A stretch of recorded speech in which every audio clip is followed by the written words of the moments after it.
بہرحال وہ لوگ جو اپنا سب کچھ لٹانے پر تیار نہیں ہوتے وہ نیکیوں کے راستے ہی اختیار کرتے ہیں، اور آخرکار نیکیوں کی یہ ڈھلان خوبصورت پھولوں سے لدے ہوئے میدانوں میں ختم ہوتے ہیں، جہاں ایک حسین زندگی انتظار کر رہی ہوتی ہے، اور بدی آخرکار گندے اور تاریک گڑھوں کی جانب ہی لے جاتی ہے۔ بدری ناتھ نے جو راستے اپنائے تھے، اگر وہ ان سے تھوڑا سا گریز کرتا تو یقیناً وشنو بھگوان کی طرف سے کوئی نہ کوئی عمل ضرور ہوتا، لیکن وہی بات، فیصلے کی ایک گھڑی ہی تو سب کچھ ہوتی ہے۔ یہیں سے فیصلہ غلط ہوتا ہے اور یہیں سے صحیح ہوتا ہے۔ بعض اوقات ماضی کے عوامل بھی فیصلہ کرنے میں بہت بڑا کردار ادا کرتے ہیں۔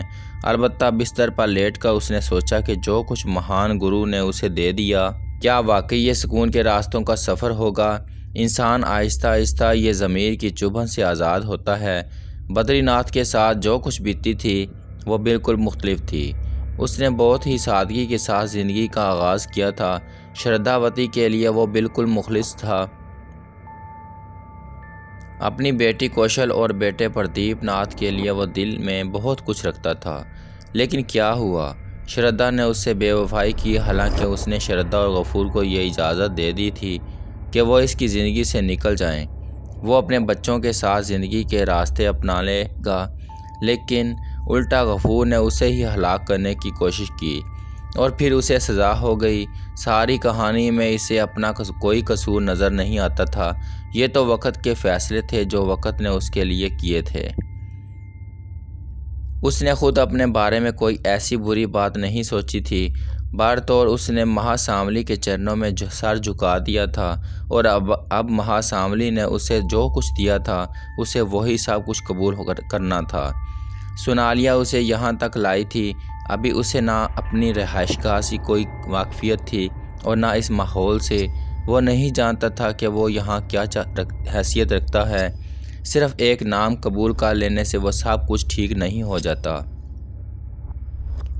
صبح کو مدھم مدھم موسیقی کی آواز نے اسے جگایا۔ ایک بہت ہی خوبصورت موسیقی فضا میں ابھر رہی تھی۔ وہ اپنی جگہ سے اٹھا تو اس نے ایک سادہ سے نقوش والی خوبصورت لڑکی کو دیکھا جو پر ادب انداز میں کھڑی ہوئی تھی۔ اسے جاگتے دیکھ کر لڑکی نے گردن خم کی اور تیز تیز قدم اٹھاتی ہوئی اس کے قریب پہنچ گئی۔ اس نے جلدی سے نیچے جھک کر سلیپر اس کے سامنے رکھے اور پھر منتظر نگاہوں سے اسے دیکھنے لگی۔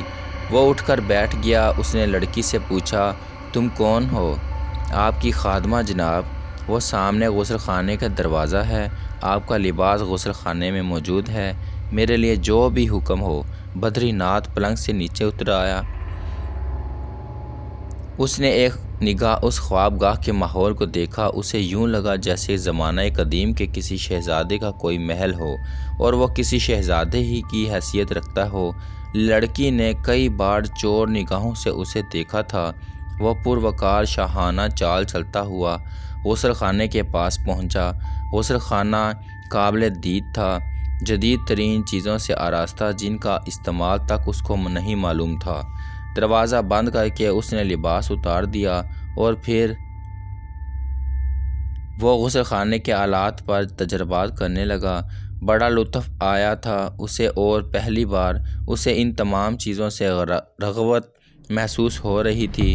جب قدرت نے اسے یہ شاندار مواقع عطا کیے ہیں تو پھر ان سے گریز کیا معنی رکھتا ہے؟ چنانچہ خوب عمدگی کے ساتھ اس نے غسل کیا۔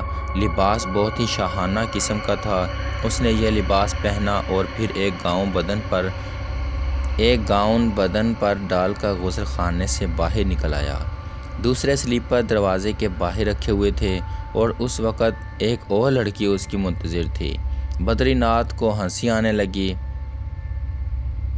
ایک زمانہ وہ تھا کہ جب حسین لڑکیاں اس کے چہرے پر نگاہ ڈال کر فوراً ہی رخ تبدیل کرتی تھیں تاکہ اسے دوسری نگاہ نہ دیکھنا پڑے، اور ایک وقت یہ ہے جب قدم قدم پر حسین لڑکیاں اس کی منتظر تھیں۔ اس نے لباس پہنا تو دوسری لڑکی نے مترنم آواز میں کہا، ناشتے کے کمرے میں آپ کا انتظار ہو رہا ہے مالک، میرے ساتھ تشریف لائیے۔ وہ لڑکی کے ساتھ آگے بڑھ گیا۔ لڑکی کی دلکش چال اسے بڑی بھلی لگ رہی تھی۔ ایک اور کمرے کے دروازے پر پہنچ کر لڑکی نے دروازہ کھولا اور پر ادب انداز میں گردن جھکا دی۔ جیسے ہی اس نے آگے قدم رکھا اسے سونالیہ نظر آئی، جو کہ انتہائی جدید ماڈرن لباس میں ملبوس مسکراتے ہوئے اس کا استقبال کر رہی تھی۔ اس وقت اس نے اپنی آنکھوں پر ایک انتہائی خوبصورت اینک لگا رکھی تھی، جس کی وجہ سے اس کی آنکھوں کا سبز رنگ چھپ گیا تھا۔ اس نے ایک لمحے کے لیے سوچا کہ یہ سب شیطانی کارخانہ ہے، یہاں جو کچھ بھی ہے شیطان کی تخلیق ہے، اور اس جگہ جو کچھ بھی ہو جائے وہ کم ہے۔ جگہ جگہ اس کا اظہار ہو رہا تھا۔ جن دو لڑکیوں نے اس کا استقبال کیا تھا ان کے لباس اس طرح کے تھے کہ انسانی ذہن انہیں دیکھ کر بہک جائے۔ بدری ناتھ کو اب اس بات کا اندازہ تھا کہ اس کی جو موجودہ شکل صورت ہے وہ شیطان کی دی ہوئی ہے۔ خود اس کی عمر اس قدر آگے بڑھ چکی ہے کہ اب وہ نوخیزوں کے سے انداز میں نہیں سوچ سکتا، لیکن بہرحال شیطان نے اسے یہی مقام دیا تھا۔ سونالیہ اسے لے کر ناشتے کی میز کی جانب بڑھ گئی۔ آپ جو کچھ سوچ رہے ہیں دلبر شاہ وہ غلط ہے، برائے کرم تشریف رکھیے۔ اس نے کرسی کھینچی اور بدری ناتھ بیٹھ گیا۔ سونالیہ اس سے کچھ فاصلے پر بیٹھ گئی تھی۔ دو خادمائیں ناشتہ سرو کرنے لگیں۔ اس نے پوچھا، کیا غلط ہے اور کیا صحیح ہے؟ کیا تم مجھے اس کی رہنمائی نہیں دو گی؟ میری ڈیوٹی ہی یہی ہے کہ میں آپ کو ان تمام باتوں سے آگاہ کروں جو آپ کو آگے کرنی ہیں، لیکن ایسا میں طویل عرصے تک نہیں کر سکوں گی۔ ابتدائی چند دن کے لیے مجھے حکم دیا گیا ہے کہ آپ کی تربیت کروں، اور اس کے بعد جو کچھ کرنا ہے آپ کو خود ہی کرنا ہوگا، لیکن مجھے جگہ جگہ ہدایات کی ضرورت پیش آئے گی، چونکہ میں وہ نوخیز و نوزائیدہ انسان نہیں ہوں جس نے ابھی ابھی اس دنیا میں آنکھ کھولی ہو اور مہان گرو کے بتائے ہوئے راستوں پر چل پڑا ہو۔ ایسا کوئی انسان جس کی تربیت ہی مہان گرو نے کی ہو بے شک خطا کار نہیں ہو سکتا، لیکن مجھ سے خطائیں ہوں گی۔ مجھے جگہ جگہ رہنمائی کی ضرورت پڑے گی۔ تجھے رہنمائی ملے گی۔ اچانک ہی مہان گرو کی آواز بدری ناتھ کے کانوں میں ابھری اور بدری ناتھ ایک دم اچھل پڑا۔ سونالیہ مسکرا دی تھی اور اس نے کہا، یقیناً تمہیں پر اطمینان جواب مل گیا ہوگا، چنانچہ اب ناشتہ شروع کرو۔ اعلیٰ درجے کا ناشتہ جس کا ماحول میں کرایا گیا تھا وہ بدری ناتھ کے لیے بڑا دلکش اور سنسنی خیز تھا۔ وہ محسوس کر رہا تھا کہ انسانی فطرت طور پر تعیشات کا دلدادہ ہے۔ اب یہ الگ بات ہے کہ بعض لوگ زمین پر گھسٹ کر بھی غذا حاصل کرتے ہیں اور زندگی گزارتے ہیں۔ ان کے نزدیک زندگی وہی ہوتی ہے۔ بدری ناتھ کو یہ دوہری کیفیت ملی تھی۔ حقیقتاً دو مندری کا مطلب دو مندری ہی تھا۔ بہرحال ناشتہ کیا گیا اور سونالیہ نے ناشتے سے فراغت کے بعد کہا، آئیے آپ کو آپ کی رہائش گاہ کی سیر کرائی جائے، اور پھر میں آپ کو بتاؤں گی کہ آپ کی اصل شخصیت کیا ہے۔ یہ رہائش گاہ دراصل کسی قدیم دور کے بادشاہ کا محل ہی تھا، گو جدید انداز میں بنا ہوا تھا۔ یہاں حسین ترین باغ بھی تھا جس میں بہت ہی عمدہ قسم کا سوئمنگ پول۔ اس کے علاوہ یہاں بہت سی خادمائیں تھیں۔ مرد بہت ہی کم نظر آ رہے تھے۔ اس بارے میں ایک حسین پھولوں کی گنج میں سفید سنگ مرمر کے بینچ پر بیٹھ کر بدری ناتھ نے سوال کر ہی ڈالا، یہاں لڑکیوں کی بہت بہتات ہے۔ سونالیہ مسکرا دی، پھر اس نے کہا، جنس مخالف کی حیثیت کے بارے میں آپ کیا کہتے ہیں؟ دلیر شاہ صاحب، بہت سے معاملات میں میرے تجربات محدود ہیں۔ اگر تمہیں بھی میری زندگی کے پچھلے دور کے بارے میں معلوم ہے تو تم یہ سمجھ لو کہ میں نے جو زندگی گزاری ہے وہ بہت عجیب ہے۔ یہی تو مہان گرو کا عمل ہے۔ اگر تم پہلے ہی سے مہان گرو کے چیلے ہوتے تو شاید مہان گرو تمہیں وہ اہمیت نہ دیتے۔ ایک نیک انسان کو مہان گرو اپنے پھیر میں لا کر زیادہ خوشی محسوس کرتے ہیں، اور تم اسی لیے ان کی پسند ہو۔ میں تمہیں یہ بتا رہی تھی کہ جنس مخالف کی دلکشی انسان کے ذہن میں بڑے بڑے خیالات پیدا کرتی رہتی ہے۔ ابھی تو کچھ نہیں، آگے آگے تمہیں جن لمحات کا سامنا کرنا پڑے گا وہ تمہارے لیے بڑے سنسنی خیز ہوں گے، لیکن خیال رکھنا کہ جو وعدہ مہان گرو سے کیا گیا ہے اس کی تکمیل نہایت ضروری ہے۔ جہاں بھی تم نے ان کے احکامات سے منہ پھیرا، ایک بدترین وقت تمہارا انتظار کرے گا۔ بدری ناتھ دل ہی دل میں کام کر رہ گیا تھا۔ جن بدترین لمحات سے وہ گزر چکا تھا، اب دوبارہ انہیں اپنی زندگی میں مسلط نہیں کرنا چاہتا تھا۔ ویسے اپنے آپ کو ٹٹولتے ہوئے اسے یہ خیال بھی آیا تھا کہ انسان ہر حال میں طیش پسند ہے، اور اگر اسے اس طرح کی پراسرار قوتیں حاصل ہو جائیں تو پھر کیا ہی بات ہے۔ لیکن چونکہ فطری طور پر شریف آدمی رہا تھا، اس لیے یہ سب کچھ اپناتے ہوئے اسے بار بار تکلیف کا احساس ہوتا تھا، اور وہ یہ کہہ کر اپنے دل کو بہلا لیا کرتا تھا کہ آہستہ آہستہ وہ ان باتوں کا عادی ہو جائے گا۔ اس کائنات میں وہی تنہا نہیں ہے جو مہا سانولی کا چیلا ہے، بلکہ یہ دور تو بہت ہی عجیب گزر رہا ہے۔ بہرحال دوسرے دن اسے سونالیہ نے صبح کے ناشتے کے بعد اخبارات دکھائے۔ ان اخبارات میں اس کی تصاویر چھپی ہوئی تھیں، اور بے شمار افراد نے عظیم جاگیردار اعظم نگری کے بادشاہ دلیر شاہ کو پورب سے واپسی پر مبارکباد دی تھی۔ ان اخبارات سے بھی اسے اپنے آنے والی حیثیت کے بارے میں اندازہ ہوا تھا۔ ہر شخص کو کوئی نہ کوئی مقام تو ملتا ہی ہے۔ اعظم نگری کا سب سے بڑا ذمہ دار، سب سے بڑا جاگیردار، بے شمار صنعتوں کا مالک، اور اعظم نگری میں ہی تھا نہیں بلکہ دلیر شاہ کے کاروبار تو دنیا کے مختلف ملکوں میں پھیلے ہوئے تھے۔ یہ شخصیت دلیر شاہ کو دی گئی تھی۔ البتہ ان تمام اخبارات کو پڑھ کر بدری ناتھ نے یہ ضرور سوچا، یہ شیطانی کارخانہ آخر کس انداز میں چلتا ہے۔ اس سے پہلے بھی دلیر شاہ نامی کوئی شخص آخر ہوگا تو صحیح، اور اگر تھا تو کیا اس کے شناسہ نہیں تھے؟ یہ بھی ایک عجیب بات تھی کہ ابھی تک کسی نے اس کے چہرے مہرے پر اعتراض نہیں کیا تھا، اور اس کا جواب بھی اس نے خود ہی اپنے آپ کو دے لیا۔ ظاہر ہے یہ میری اپنی شکل نہیں ہے، میں تو ایک منحوس قسم کا بوڑھا آدمی ہوں۔ مجھے یہ رنگ و روپ، یہ حسن و شباب تو بھوت کنڈل سے ملا ہے، اور مہان گرو نے یہ سب کچھ بنایا ہے۔ جے مہا سانولی، جے مہا سانولی، یہ شاید آخری الفاظ تھے جو کسی برائی سے خوفزدہ ہوتے ہوئے اس کے منہ سے نکلے تھے، اور اس کے بعد اس کے دل کو ایک عظیم تقویت ملی۔ میں آج آپ کو اعظم نگری کی سیر کراؤں گی، آپ کی جاگیریں دکھاؤں گی۔ حالانکہ یہ آسان کام نہیں ہے، لیکن ہمارے پاس اس کا معقول بندوبست ہے۔ وہ معقول بندوبست بھی بے مثال تھا۔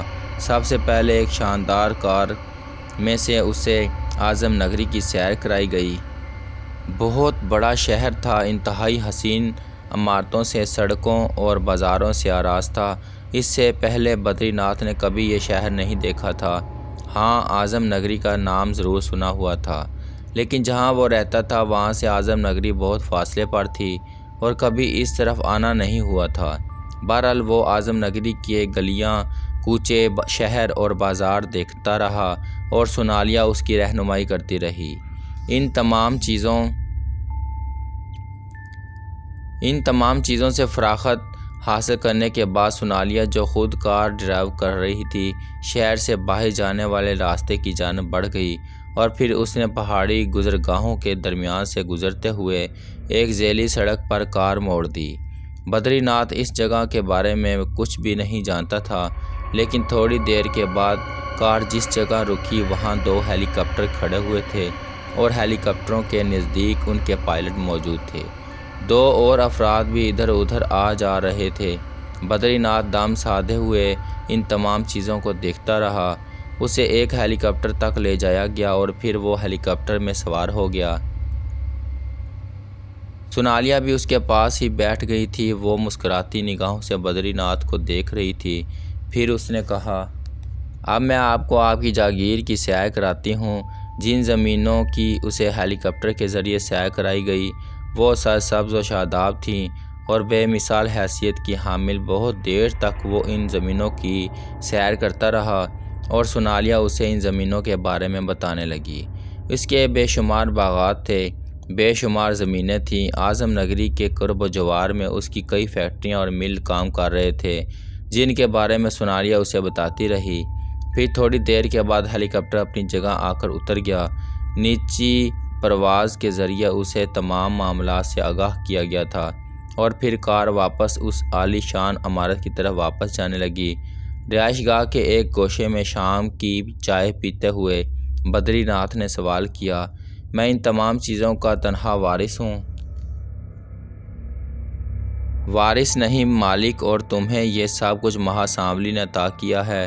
ایک سوال کا جواب چاہتا ہوں میں، بدری ناتھ نے پوچھا، اور سونالیہ سوالیہ نگاہوں سے اسے دیکھنے لگی۔ ہاں پوچھو۔